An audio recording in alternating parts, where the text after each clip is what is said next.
New Orleans, 1918. The air hung heavy, thick with humidity and the sweet scent of jasmine. But beneath this intoxicating aroma, a different scent lingered: fear. The Great War raged across the ocean, yet a different kind of terror stalked the streets of New Orleans, a terror that crept in through the night, leaving a trail of blood and unanswered questions. This was the reign of the Axeman of New Orleans. The city, known for its vibrant music scene and melting pot of cultures, found itself living a nightmare. Whispers of the Axeman traveled from the bustling French Quarter to the quiet neighborhoods of Gentilly and Esplanade Ridge. No one was safe. The Axeman, a shadowy figure shrouded in mystery, targeted the city's most vulnerable, its small business owners, many of whom were Italian immigrants. The terror began on the night of May 23, 1918.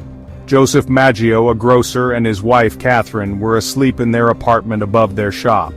The early morning stillness was shattered by the chilling thud of an axe against wood. The Maggios awoke to a horrifying sight. Their bedroom door, typically secured by a lock and a nail, lay splintered open. An intruder had entered their sanctuary. The scene that greeted the police was gruesome. Both Joseph and Catherine had been brutally murdered, their throats slashed with a razor found at the scene. Joseph had fought back, his skull bearing the marks of a struggle. The brutality of the attack sent shockwaves through the city. Who was this Axeman? What drove him to such violence? As weeks turned into months, the Axeman continued his reign of terror. His modus operandi remained eerily consistent. He targeted small businesses, often those owned by Italian immigrants. He would gain entry by either prying open a back door or, more chillingly, chiseling through a panel of the door with an axe. The attacks were swift, brutal, and seemingly random. Fear wrapped itself around New Orleans like a shroud.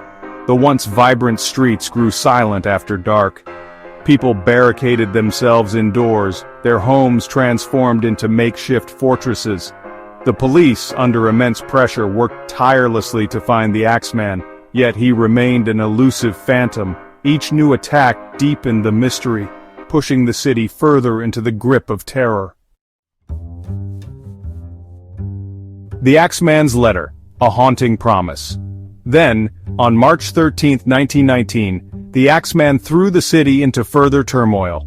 A letter, claiming to be from the Axeman himself, appeared in the newspapers. It was a chilling message, written in broken English and signed, "The Axeman."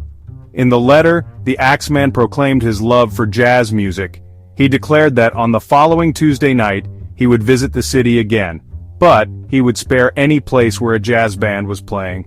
The city held its breath. Could this letter be genuine? Was it a cruel joke or the ramblings of a madman? One thing was certain: no one dared to take the risk.